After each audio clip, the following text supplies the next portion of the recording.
TV for money ప్రేక్షకులకు దీపావళి శుభాకాంక్షలు. ప్రతి దీపావళికి ఇండియన్ మార్కెట్స్లో కొత్త ఇయర్ సంవత్ స్టార్ట్ అవుతూ ఉంటుంది. ప్రతి ఇయర్ లానే ఈ రోజు కూడా దీపావళి 2073 సంవత్ స్టార్ట్ అయింది. ట్రేడర్స్ అండ్ ఇన్వెస్టర్స్ లక్ష్మీ పూజలో భాగంగా ఫస్ట్ డే ఇన్వెస్ట్ చేయడానికి ముహూర్త్ ట్రేడింగ్ అని ఎంచుకుంటారు. ఈరోజు అది 6:30 నుంచి 7:30 వరకు ముహూర్త్ ట్రేడింగ్ ఉంది. ఇన్వెస్టర్స్ పొజిషన్స్ తీసుకోవచ్చు. 2073 సంవత్ని ఇన్వైట్ చేసే ముందు 2072 సంవత్ అసలు ఎలా ఉందో ఒకసారి బ్రీఫ్గా చూద్దాం. 2072లో మన ఇండెక్స్ ఆల్మోస్ట్ 9% గెయిన్ అయ్యాయి. ద్రవ్యోల్బణ కట్టడి, వడ్డీ రేట్ల తగ్గింపు రిజర్వ్ బ్యాంక్, అలాగే ఎక్స్పెక్టెడ్ రేంజ్లో వర్షపాతం నమోదు కావడం వంటి ఇష్యూస్ 2072 ఈ లాభాన్ని కొంచెం బూస్టప్ ఇచ్చినట్టు అయ్యాయి. అలాగే జీఎస్టీ బిల్ ఆమోదం కూడా ఇన్వెస్టర్స్కి ఎంకరేజ్మెంట్గా అయింది. సెక్టార్ వైజ్ చూసుకుంటే మెటల్ ఇండెక్స్ బాగా అవుట్ పెర్ఫామ్ చేసింది. ఆల్మోస్ట్ 48% పుంజుకుంది. దీంతోపాటు oil and gas, auto, reality, banking ఈ సెక్టార్స్ నెక్స్ట్ ప్లేస్లో ఉన్నాయి. ఆల్మోస్ట్ 16 to 38% గ్రోత్ చూసాం. కానీ IT, telecom, health care 1 to 11% మధ్యలో కరెక్ట్ అయ్యాయి. సో 2072 సంపత్ ఎలా ఉంది, సంపత్ 2073లో ట్రెండ్ ఎలా ఉండబోతుంది, ఇలాంటివన్నీ తెలియచేయడానికి మనతో పాటు మార్కెట్ అనలిస్ట్ సుందరరాజా గారు ఉన్నారు. Good evening sir. Good evening అండి. Happy Deepavali for you. Happy Deepavali. అలాగే తెలుగు ప్రేక్షకులకి, ముఖ్యంగా టీవీ5 ప్రేక్షకులకి అందరికీ కూడా హ్యాపీ దీపావళి శుభాకాంక్షలు. సో సంవత్ 2072లో చాలా అప్స్ అండ్ డౌన్స్ చూసాము. ఓవరాల్గా ఎలాంటి ట్రెండ్ మీరు అబ్జర్వ్ చేశారు? ఓవరాల్గా ఒకసారి మనం లాస్ట్ 1 ఇయర్గా చూసుకుంటే కనుక మార్కెట్ చాలా పాజిటివ్గా ఉందనుకోవచ్చు. Market bullish ట్రెండ్గా ఉందనుకోవచ్చు. ఓవరాల్గా ఇన్వెస్టర్స్కి కానీ, లేదంటే కనుక long term investors, short term ఇన్వెస్టర్స్కి మంచి లాభాలు కూడా తీసుకొచ్చింది. ఈ ఏడాది చూస్తే కనుక మనం లాస్ట్ 1 ఇయర్గా ఒక మ్యాసివ్ బుల్ రన్ చూసాం. మనం ఫస్ట్ ఏ గ్రూప్లో అంత క్రితం బాగా డిప్రెస్డ్గా ఉన్న ఫ్రంట్ లైన్ స్టాక్స్ అన్నీ కూడా బాగా ర్యాలీ చూసాము. ఆ తర్వాత స్లో అండ్ స్టడీగా మిడ్ క్యాప్ స్టాక్స్లో మంచి వాల్యూ కనిపించింది. ఎందుకంటే అంత క్రితం ఈ ఏడాది చూస్తే కనుక చాలా మిడ్ క్యాప్ స్టాక్స్ అన్నీ కూడా వాళ్ళ వాల్యుయేషన్స్కి బాగా తక్కువగా ఉండడంతో ఇన్వెస్టర్స్ అటెన్షన్ని అట్రాక్ట్ చేసింది.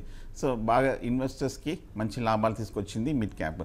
ఆ తర్వాత మళ్ళీ మార్కెట్ పెరిగినప్పుడు అబౌవ్ 7,500, 8,000కి వచ్చినప్పుడు స్మాల్ క్యాప్ స్టాక్స్ అన్నిటి కూడా బాగా పెరిగింది. అలాగే ఈ మధ్య లాస్ట్ 3 నెలలుగా చూస్తే కనుక మైక్రో క్యాప్ స్టాక్స్ కూడా బాగా పెరిగాయి. ఇవన్నీ కూడా ఇంచుమించు 50 to 75%, 100% వరకు రిటర్న్స్ ఇన్వెస్టర్స్కి అందరికీ ఇచ్చింది. అలాగే కాకపోతే లాస్ట్ 1 or 2 weeks, 1 monthగా చూస్తే కనుక పెన్నీ స్టాక్స్లో కూడా ర్యాలీ వచ్చింది. జనరల్గా మార్కెట్ పీక్లో ఉన్నప్పుడు పెన్నీ స్టాక్స్లో కూడా బాగా పెరగటం మనం చూస్తాము. కానీ జనరల్గా మార్కెట్ టాప్లో ఉన్నప్పుడు ఇటువంటి స్పెక్యులేటివ్ యాక్టివిటీ ఉంటుంది. కాబట్టి జనరల్గా ఎనీ మార్కెట్లో, పైగా మన మార్కెట్లో కూడా లాస్ట్ 10 yearsగా చూస్తే కనుక పీక్లో ఉన్నప్పుడు పెన్నీ స్టాక్స్ కూడా పెరుగుతుంటాయి. సో ఆ క్యారెక్టర్ తగ్గట్టుగానే ఈసారి కూడా ఈ 4-5 సెగ్మెంట్స్ కూడా బాగా పెరగటం చూసాం. సో ఓవరాల్గా మార్కెట్ లాస్ట్ 1 ఇయర్గా బుల్లిష్గా ఉంది. లాస్ట్ 1 monthగా మటుకు హయ్యర్ లెవెల్లో ఇంచుమించు 9,000 దగ్గర కొంచెం రెసిస్టెన్స్, ఒక కన్సాలిడేషన్ ధోరణిలో ఉంది. ఈ కన్సాలిడేషన్లో కొన్ని స్టాక్ స్పెసిఫిక్ ర్యాలీ మనం చూసాము.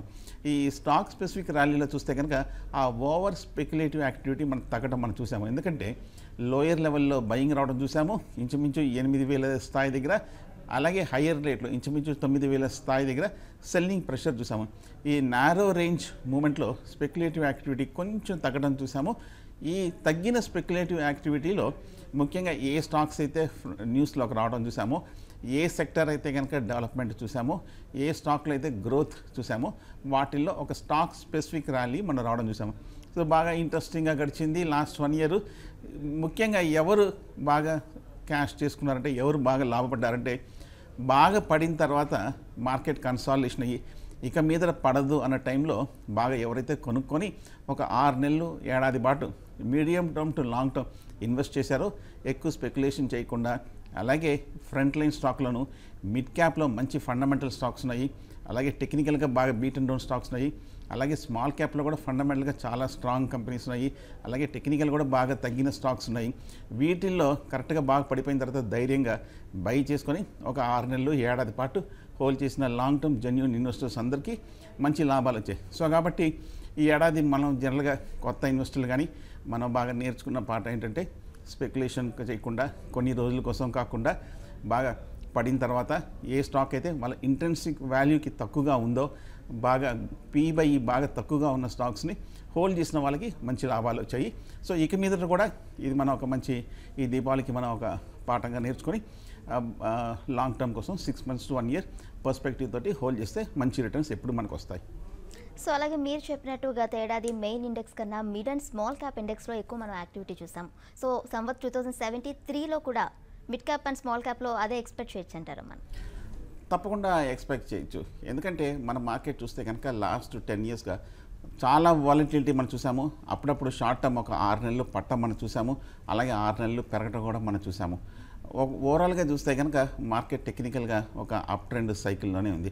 ముఖ్యంగా మనం ఒకసారి లాస్ట్ 3 నెలలు చూస్తే కనుక అంత క్రితం పీక్ అయినా ఇంచుమించు 9,000 స్థాయి దగ్గర మొన్న ఒక 2 నెలల క్రితం టచ్ చేయడం చూసాము. ఆ తర్వాత మార్కెట్లో మధ్యలో చాలా షాక్స్ రావడం మనం చూసాము. బ్రెక్సిట్ కానీ లేదంటే కనుక బార్డర్ టెన్షన్స్ కానీ లేదంటే వివిధ విధాల అంశాల మీద మన మార్కెట్లో సడన్గా రియాక్షన్స్ మనం రావడం చూసాము. రియాక్షన్ వచ్చిన తర్వాత కూడా మన మార్కెట్ బాగా పటిష్టంగా ఉంది. అంటే 8,500 దగ్గరే ఒక 500 పాయింట్స్ కరెక్షన్ తర్వాత మన మార్కెట్ బాగా కన్సాలిడేషన్ అయింది. అంటే మార్కెట్ పెరిగిన తర్వాత కరెక్షన్ వస్తుంది. ఆ కరెక్షన్ కనుక పెద్ద మేజర్ కరెక్షన్ లేకుండా ఒక స్వల్ప కరెక్షన్ తోటి లేదంటే కనుక బాగా పటిష్టంగా ఉందంటే మార్కెట్లో బాగా స్ట్రెంగ్త్ ఉన్నట్టు, బయ్యర్స్ ఇంకా చాలా స్ట్రాంగ్గా ఉన్నట్టు, మార్కెట్ ఒక జెన్యూన్ లాంగ్ టర్మ్ బయ్యర్స్ గ్రిప్లో ఉన్నట్టు అనుకోవచ్చు. దాని తగ్గట్టుగానే లాస్ట్ 1 monthగా మార్కెట్లో పెద్ద రియాక్షన్ రావట్లేదు, పడట్లేదు. అన్ని నెగటివ్ ఫ్యాక్టర్స్ని, అన్ని నెగటివ్ ఫోర్సెస్ని, అన్ని నెగటివ్ న్యూస్ అండ్ డెవలప్మెంట్స్ని అబ్జర్వ్ చేసుకొని బాగా స్థిరంగా ఉంది. కాబట్టి జనరల్గా టెక్నికల్ థియరీ ప్రకారం ఏంటంటే ఎంత కాలంగా కన్సాలిడేషన్ వచ్చిందంటే అంత మేజర్ మూమెంట్ వస్తుంది అర్థం. మనం లాస్ట్ 2-3 నెలలుగా బాగా కన్సాలిడేషన్ వచ్చింది కాబట్టి 2-3 నెలలు అంటే దాని అర్థం ఇక మీద అంత మేజర్ మూమెంట్ కూడా ఫాలో అప్ డైరెక్షన్ కూడా పెరిగే అవకాశాలు కనిపిస్తుంది. So on the whole market పాజిటివ్గానే ఉంది. మీరు చెప్పినట్టుగా మిడ్ క్యాప్ స్మాల్ క్యాప్లో కూడా ర్యాలీ వచ్చే అవకాశాలు ఉన్నాయి. సో కాబట్టి మనం ఇందాక ఫస్ట్ పాయింట్ మనం అనుకున్నట్టుగా మంచి మిడ్ క్యాప్లో స్మాల్ క్యాప్ ఆల్రెడీ ఎన్ఎస్సిలో లిస్ట్ ఉంటుంది. 50 మంచి మిడ్ క్యాప్స్, స్మాల్ క్యాప్లో ఒక 100 ఉన్నాయి. సిఎన్ఎక్స్ 500లో మొత్తం 500 ఉన్నాయి. వీటిని అన్నింటినీ చక్కగా ఒకసారి మనం నోట్ చేసుకొని ట్రాక్ చేసుకొని వాటిల్లో ఏదైతే అంతగా అప్రిషియేట్ అవ్వలేదో కానీ అలాగే లైమ్లైట్లో ఉన్న స్టాక్స్ బాగా తీసుకోవటం మన ముఖ్యము. అలాగే బాగా పడిపోయినాయి కదని మనం తరచూ కొన్ని స్టాక్స్ వింటుంటాం. అది ఫండమెంటల్గా అంత స్ట్రాంగ్గా లేనివి, డెట్ ఉన్నవి, సెక్టార్ కొంచెం మంచి సెక్టార్ లేని సెక్టార్, అటువంటి స్పెక్యులేటివ్ స్టాక్కి వెళ్లకుండా ఆల్రెడీ గ్రోత్ ఉన్న సెక్టర్స్లో వచ్చి చక్కగా మిడ్ క్యాప్ స్మాల్ క్యాప్లో స్టాక్స్ ఎంచుకొని మనం హోల్డ్ చేస్తే మంచిది. అలాగే టెక్నికల్ లెవెల్స్ కూడా ఫాలో అవ్వాలి నా ఉద్దేశం ప్రకారం. ఎందుకంటే మనం ఏ స్టాక్ కొన్నాము అన్న కాకుండా ఏ పాయింట్లో కొన్నామని ముఖ్యం. ఎందుకంటే మనం ఒకసారి తరచూ మన కాలర్స్ చూస్తుంటే కనుక కొందరు మంచి స్టాక్స్లో ఎంటర్ అయింటారు. కానీ ఆ మంచి స్టాక్స్లో ఎంటర్ అయిన వాళ్ళు కూడా అందరికీ లాభాలు రాలేదు. కొందరికి మంచి లాభాలు రావడం మనం చూసాం. 50 ఒక షార్ట్ టర్మ్లో ఒక 3 నెలలు 4 నెలలు 50%, 100% లాభాలు వచ్చిన ఇన్వెస్టర్స్ ఉన్నారు. వాళ్ళందరూ ఆ ట్రెండ్ అప్ ట్రెండ్ బిగిన్ అయిన టైంలోనే వాళ్ళు క్యాచ్ చేశారు. అంటే వాళ్ళు మార్కెట్లో మంచి టైమింగ్ని ఫాలో చేశారు, బాగా లో రేట్లో కొన్నారు. కరెక్ట్గా కన్సాలిడేషన్ అంతా పూర్తి అయిపోయి మార్కెట్ కరెక్ట్గా ఒక బ్రేక్అవుట్ టైంలో కొనటం చేశారు. అందువల్ల వాళ్ళందరూ కూడా మంచి లాభాలు వచ్చింది. సో ఫండమెంటల్ స్టాక్స్ ఎంచుకున్నప్పుడు అది టెక్నికల్గా కూడా కరెక్ట్గా వాల్యూ ఉందా లేదా, రన్అప్ ఇంకా రాని స్టాక్స్, అప్పుడే కొంచెం రన్అప్ బిగిన్ అవుతున్న స్టాక్స్లో ఎంటడం ముఖ్యము. సో టైమింగ్ కూడా టెక్నికల్ అనలిస్ట్గా చాలా ఇంపార్టెంట్. సో ఇప్పుడు కూడా చూస్తే కనుక మార్కెట్లో లాస్ట్ 2-3 months బాగా కన్సాలిడేషన్ మనం చూసాము. సో అన్ని స్టాక్స్ సర్దుబాటు కూడా పూర్తయినాయి. సో ఇక మనకు కావాల్సింది జస్ట్ కన్ఫర్మేషన్. బహుశా 1 or 2 weeksలో ఏదైనా కొంచెం పాజిటివ్ న్యూస్ వచ్చి ఒకసారి ఫర్దర్ బ్రేక్అవుట్ వచ్చిందంటే మళ్ళీ mid cap small cap stocks అన్నీ కూడా పెరిగే అవకాశాలు కనిపిస్తుంది. అలాగే ఇంటర్నేషనల్ ఇష్యూస్ చూసుకుంటే యూఎస్ ఎలక్షన్స్ కానీ అలాగే ఫెడరల్ బ్యాంక్ వడ్డీ రేట్లపై నిర్ణయం కానీ మన మార్కెట్లపై ఎంతవరకు ఇన్ఫ్లుయెన్స్ చేసే అవకాశం ఉందనుకుంటున్నారు మీరు? మొన్న ఒక నెల క్రితం మనం చూసాము, అందరూ ఫెడ్ మీద ఒకసారి దృష్టి పెట్టారు. ఒకసారిగా ఫెడ్ ఈసారి వడ్డీ రేట్లు పెంచుతాయి అన్న ఒక న్యూస్ రావడంతో గ్లోబల్గా ఒక సెల్ ఆఫ్ రావడం మనం చూసాము. ఒక ప్యానిక్ కూడా వచ్చింది. అలాగే మన ఇండియన్ మార్కెట్లో కూడా నిఫ్టీ ఇంచుమించు 150-200 పాయింట్ల వరకు మనం ఒకే రోజు క్రాష్ అవ్వడం కూడా మనం చూసాము. ఇది పూర్తిగా ఫెడ్ తీసుకుంటున్న నిర్ణయం బట్టి ఇప్పటికీ ఆ కన్సర్న్ ఉంది. ఈ మధ్య కూడా ఎక్కడో విన్నాము లాస్ట్ 1 weekగా డిసెంబర్లో వచ్చే ఫెడ్ మీటింగ్లో ఒకవేళ కనుక ఫెడ్ కనుక ఇంట్రెస్ట్ రేట్స్ వడ్డీ రేట్లు కనుక పెంచితే డెఫినెట్గా యొక్క స్టాక్ మార్కెట్స్ రియాక్షన్లోకి వెళ్తాయి. కానీ ఎంతవరకు రియాక్షన్ వెళ్తుంది, ఆ డిగ్రీ అంటే ఎంత స్ట్రెంగ్త్ తోటి పడుతుందని మనం ఎగ్జాక్ట్గా ఫోర్కాస్ట్ చేయలేము. బట్ ఒకవేళ వడ్డీ రేట్లు కనుక పెంచితే కనుక అవుట్లుక్ కొంచెం షార్ట్ టర్మ్ ఉంటుంది. సో డెఫినెట్గా అది కీలకమైన ఒక మేజర్ మార్కెట్ని ప్రభావితం చేసే అంశమే ఫెడ్. బట్ కానీ గ్లోబల్గా ఈ లాస్ట్ 1 మంత్గా చూస్తే కనుక ఆ న్యూస్ని కూడా మార్కెట్స్ అబ్జర్వ్ చేసినట్టుగా కనిపిస్తోంది. పెద్ద ఏమీ ప్రభావితం చేసినట్టుగా లేదు. సో బట్ వేచి చూద్దాము. బట్ ఓవరాల్గా గ్లోబల్ మార్కెట్స్ అన్ని కూడా పటిష్టంగా ఉన్నాయి. అలాగే మన ఇండియన్ మార్కెట్స్ ఇంకొక గమనించవలసింది ఏంటంటే గ్లోబల్ మార్కెట్ తగ్గట్టుగా దాని అనుకూలంగానే మన మార్కెట్స్ కూడా వెళ్ళటం విశేషం. సో ఇన్వెస్టర్లు కూడా ఎప్పటికప్పుడు ఇటువంటి డెవలప్మెంట్స్ మీ చెప్పినట్టు ఫెడ్ ఇంట్రెస్ట్ రేట్స్ కానీ లేదంటే కనుక రేపు వచ్చే అమెరికా ఎలక్షన్స్ రిజల్ట్స్ కానీ అవన్నీ కూడా కీన్గా అబ్జర్వ్ చేయాలి. సో మునుపులాగా జస్ట్ ఒకసారి కొనేసి అలాగా వదిలేయటం కాకుండా వారానికి ఒకసారైనా రివ్యూ చేసుకోవాలి. అంటే ఇవాళ రిజల్ట్ వచ్చిందంటే అమెరికన్ రిజల్టో లేదంటే కనుక ఫెడ్ గురించి ఇవాళ వచ్చిందంటే ఎమ్మడే ఆ రోజే ఇంట్రాడేనే అమ్మయ్యక్కర్లేదు ఇన్వెస్టర్లైనా సరే. ఆ వీకెండ్కి ఒకసారి ఆలోచించి మీ ఫైనాన్షియల్ అడ్వైజర్స్ తోటి కూడా మాట్లాడి ఆ తర్వాత ఒక నిర్ణయం తీసుకోవచ్చు. నేను చెప్పబోయేది ఏంటంటే ఓవరాల్గా మార్కెట్ని ఎప్పటికప్పటికి అలర్ట్గా ట్రాక్ చేస్తూ ఉండాలి. ఏదైనా ట్రెండ్ రివర్స్ అయ్యేటట్టయితే కనుక దాన్ని మీరు యూస్ చేసుకోవాలి. అలాగే యూఎస్ ఎలక్షన్స్ తీసుకుంటే ట్రంప్ ప్రెసిడెంట్ అయితే కనుక ఐటీ స్టాక్స్లో సెల్లింగ్ ప్రెషర్ వస్తుందని అనుకుంటున్నారు. సో మీరేమంటారు దీనిపై మీ కామెంట్ ఏంటి? సో ఇప్పుడు నెక్స్ట్ మార్కెట్ని ప్రభావితం చేసే అంశము అమెరికాలోనే కాదు, గ్లోబల్గానే కాదు, ఇండియాలో కూడా అమెరికన్ రిజల్ట్ ఏ విధమైన టర్న్ తీసుకుంటుందని ఇప్పుడు కరెక్ట్గా చెప్పలేకపోతున్నారు. ఎవరు గెలుస్తారని, ట్రంపా లేదంటే కనుక హిల్లరీ గారని. బట్ మీరు చెప్పినట్టు ఒకవేళ ట్రంప్ కనుక వచ్చేటైతే కనుక డెఫినెట్గా కాస్త కోస్త ఉంటుంది ఎఫెక్ట్. ఎందుకంటే ఆయన కొన్నిసార్లు కామెంట్స్ కూడా చేయడం చూసింది. ఐటీ అవుట్ సోర్సింగ్ కొంచెం తగ్గించాలి లోకల్ మార్కెట్స్కి, అలాగే వాళ్ళ అమెరికన్స్ కూడా ఎక్కువ జాబ్ ఆపర్చునిటీస్ ఇవ్వాలి అనే ఒక కామెంట్స్ చేయడంతో ఇండియన్ సాఫ్ట్వేర్ ఇండస్ట్రీలో కూడా కొంచెం అప్రమత్తమైన ట్రెండ్ ఉంది. బట్ కానీ ఇది ఒక మేజర్ డెసిషన్ కాబట్టి అంతగా ఓవర్ నైట్ డెవలప్మెంట్స్ కానీ లేదంటే కనుక ఓవర్ నైట్ ఇంపాక్ట్ పెద్ద ఉండకపోవచ్చు. ఇది లాంగ్ టర్మ్ కోసం నెక్స్ట్ 1 or 2 yearsకి స్లో అండ్ స్టడీగా పాలసీ చేంజెస్ వస్తాయి. ఎందుకంటే ఇది ఒక మేజర్ మ్యాక్రో ఎకనామిక్ పాలసీ, పైగా ఇది వాళ్ళకి ఎకానమీకి కూడా సంబంధించిన పాలసీ కాబట్టి సో ఇమ్మీడియట్గా భయపడాల్సిన అవసరం లేదు. మైట్ బి అందువల్లనేమో బహుశా లాస్ట్ కొన్ని నెలలుగా మన ఇండియన్ మార్కెట్లో ఇండియన్ స్టాక్స్ ముఖ్యంగా ఐటీ స్టాక్స్ కూడా బాగా సబ్డ్యూడ్గా ఉన్నాయి. అందుకే మన ఇండియన్ ఐటీ సెక్టర్ దిగ్గజాలు కూడా అనలిస్టులు కూడా కొంచెం అవుట్లుక్ కాషియస్గా ఇవ్వడం మనం చూసాము. సో బట్ అవన్నీ కూడా ఆల్రెడీ డిస్కౌంట్ అయినట్టు కనిపించింది. మైట్ బి కొంచెం స్వల్ప ఎఫెక్ట్ ఉంటుంది, బట్ మేజర్ ఇంపాక్ట్ అయితే ఉండకపోవచ్చు అనుకుంటున్నా. అలాగే సంవత్ 2072 చూసుకుంటే మెటల్ ఇండెక్స్ చాలా అవుట్ పర్ఫామ్ చేసిందండి. 48% జంప్ చూసాము. సైకిల్స్లో భాగంగా ఈ ఇయర్ 2073లో కూడా ఇదే ఎక్స్పెక్ట్ చేయొచ్చు మనం. ఓవరాల్గా మెటల్స్ ముఖ్యంగా స్టీల్ అండ్ కొంచెం అల్యూమినియం చూస్తే కనుక ముఖ్యంగా చైనాలో భారీగా రేట్లు పెరగటము, ప్రొడక్షన్ బాగా పెరగటము, డిమాండ్ బాగా పెరగటము, ఒకవేళ అలాగే చూస్తే కనుక ఓవరాల్గా స్టీల్స్ ఒక మేజర్ బూమ్ చూసాము స్టీల్లోనూ అల్యూమినియం. దాని తగ్గట్టుగానే మన ఇండియన్ స్టీల్ ప్రొడ్యూసర్స్కి కూడా ఒక మంచి కాలం, మంచి గ్రోత్ కూడా మనకు చూసాము. జేఎస్డబ్ల్యూ స్టీల్ కానీ, జిండాల్ స్టీల్ కానీ లేదంటే కనుక టాటా స్టీల్, సో ఇవన్నీ కూడా బాగా పెరగడం చూసాము. సెయిల్ ఒకటే కొంచెం అండర్ఫామ్ చేసింది.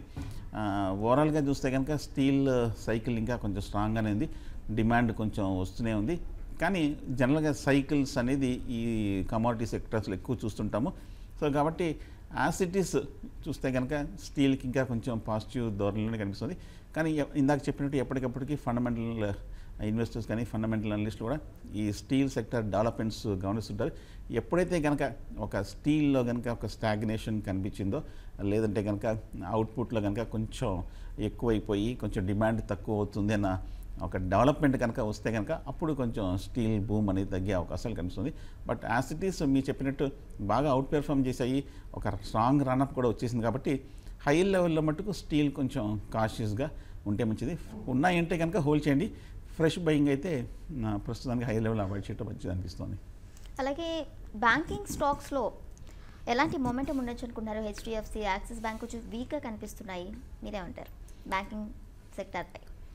ఓవరాల్గా చూస్తే కనుక బ్యాంకింగ్ సెక్టరే మోస్ట్ బాయింట్గా, మోస్ట్ యాక్టివ్గా, మోస్ట్ మొమెంటమ్ ఉన్న సెక్టర్గా అనుకోవచ్చు.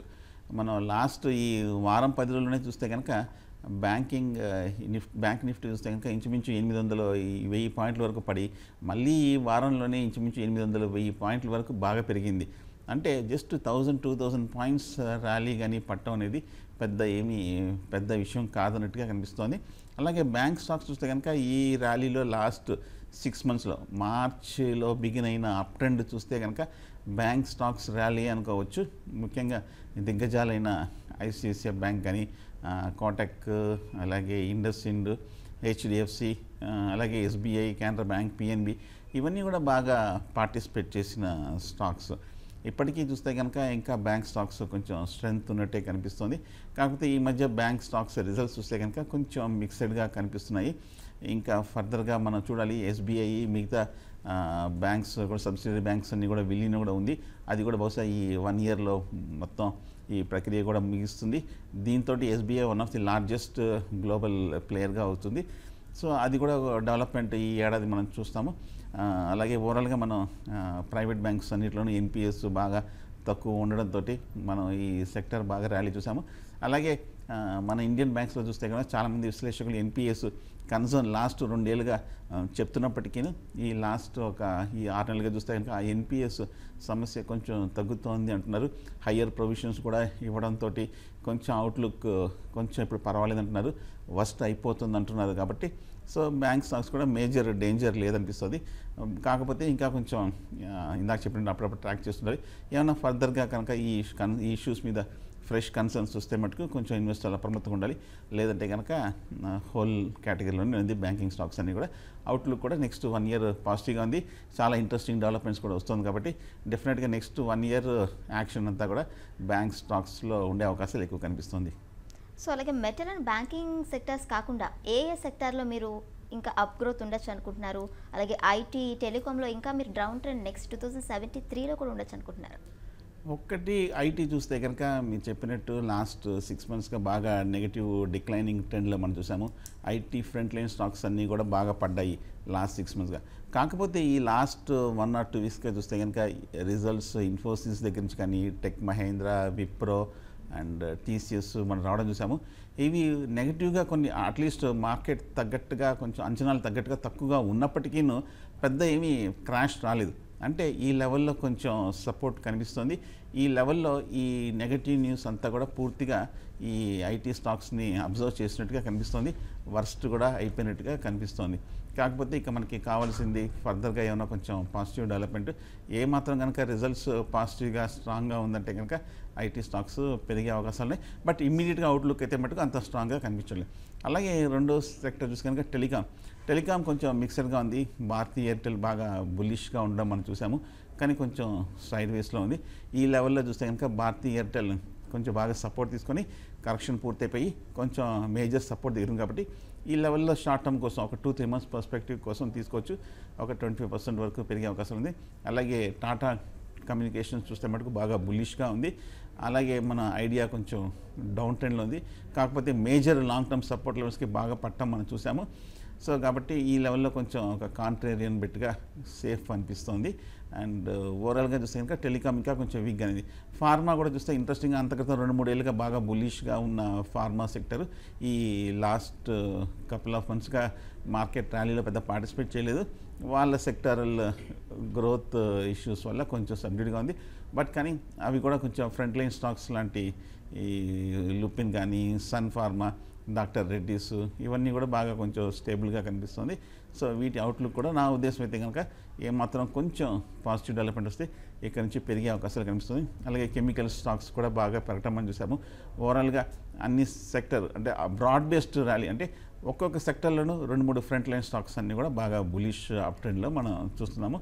సో ఓవరాల్గా కొంచెం ఒక పర్టికులర్ సెక్టర్ అని కాకుండా ప్రతి సెక్టర్లోనూ ఫ్రంట్ లైన్లో ఏవైతే బాగా పెర్ఫామ్ చేస్తుందో, ఏవైతే ఆల్రెడీ పెర్ఫామ్ చేశాయో స్టేబుల్గా ఉన్న కంపెనీస్లో గ్రోత్ అప్ ట్రెండ్, స్టాక్స్లో ఒక బులిష్ ట్రెండ్ వచ్చే అవకాశాలు ఎక్కువ కనిపిస్తుంది. అలాగే డాలర్ మారకంలో రూపీ 67 అరౌండ్ ట్రేడ్ అవుతూ వస్తుంది. సో సంవత్సరం 2073లో రూపీ ఫేట్ ఎలా ఉండొచ్చు అనుకుంటున్నారు మీరు? రూపీ చూస్తే కనుక అంత క్రితం మన డాలర్ బాగా అప్ ట్రెండ్ మనం చూసాము. ఒక 62, 63 నుంచి 68, 69 వరకు పెరిగి ఈ 67, 68 మధ్యన బాగా కన్సాలిడేషన్ అవుతుంది. సో డాలర్ రూపీ ఫ్రంట్లో చూస్తే కనుక పెద్ద ఏమి న్యూస్లోకి లైమ్ లైట్లోకి రాలేదు. ఎందుకంటే డాలర్ రూపీ బాగా స్థిరంగానే కనిపిస్తుంది. వాలంటిలిటీ కూడా బాగా తగ్గింది. ఎఫ్ఐ యాక్షన్ కూడా కొంచెం స్టడీగా ఇన్ఫ్లోస్ ఉన్నాయి, అక్కడక్కడ కొంచెం స్టడీ అవుట్ఫ్లోస్ ఉన్నాయి. కాబట్టి కొంచెం ఏమీ పెద్ద అప్రిసియేషన్ కానీ డిప్రిసియేషన్ కానీ డాలర్లో మనం చూడలేదు. ఒకవేళ కనుక ఏమన్నా కొంచెం ఎఫ్ఐస్ కనుక విత్డ్రా చేస్తే కనుక అప్పుడు డాలర్ కొంచెం పెరిగే అవకాశాలు కనిపిస్తుంది. అలాగే వడ్డీ రేట్లు కనుక కొంచెం పెరిగితే కనుక డాలర్ స్ట్రెంత్ కూడా వచ్చే అవకాశం ఉంది. సో ఈ రెండు కీలకమైన ఫ్యాక్టర్సే డాలర్ని ఇంకా నెక్స్ట్ 6 monthsలో ప్రభావితం చేస్తుంది. బట్ కానీ కొందరు అనలిస్టులు చెప్పేది ఏంటంటే డాలర్ బాగా ఇక్కడ సపోర్ట్ తీసుకొని ఇక్కడ స్థిరపడింది కాబట్టి షార్ట్ టర్మ్లో మీరు అన్నట్టుగా కొంచెం ఏమైనా 70-71 వరకు కొంచెం అప్రిసియేషన్ అయ్యే అవకాశాలు కనిపిస్తుంది. అంటే రూపీ కొంచెం డిప్రిషియేట్ అయ్యే అవకాశాలు కొంచెం కనిపిస్తున్నాయి. రైట్, థ్యాంక్ యూ సుందరరాజ గారు. సో ఓవరాల్గా నేషనల్ అండ్ ఇంటర్నేషనల్ ఇష్యూస్తో మార్కెట్స్ కొంచెం అప్స్ అండ్ డౌన్స్ చూడొచ్చని అనలిస్టులు భావిస్తున్నారు. వీటితో పాటు మిడ్ అండ్ స్మాల్ క్యాప్స్లో స్లైట్ ప్రాఫిట్ బుకింగ్ ఉన్నా కూడా ర్యాలీ కంటిన్యూ అవ్వచ్చని, అలాగే పాక్ ఇండియా మధ్య యుద్ధ మేఘాలు లాంటి అన్ఎక్స్పెక్టెడ్ ఇష్యూస్ వస్తే కనుక మార్కెట్ల సెంటిమెంట్లు బలహీనపడచ్చని కూడా అనుకుంటున్నారు. వీటితో పాటు ఫెడ్, అలాగే యూరోపియన్ సెంట్రల్ బ్యాంక్, అలాగే బ్యాంక్ ఆఫ్ జపాన్ పాలసీ నిర్ణయాలు కూడా ట్రెండ్ని ఇన్ఫ్లుయెన్స్ చేసే అవకాశాలు ఎక్కువ కనిపిస్తున్నాయి. ఓవరాల్గా సంవత్ 2073 మీ అందరి జీవితాల్లో వెలుగులు నింపాలని టీవీ5 మనీ తరపు నుంచి కోరుకుంటున్నాం. అలాగే 6 o'clockకి టీవీ5 అండ్ టీవీ5 మనీలో అనలిస్టులు స్టాక్స్ రికమెండేషన్స్ ఉంటాయి. Keep watching TV5 money. నమస్తే.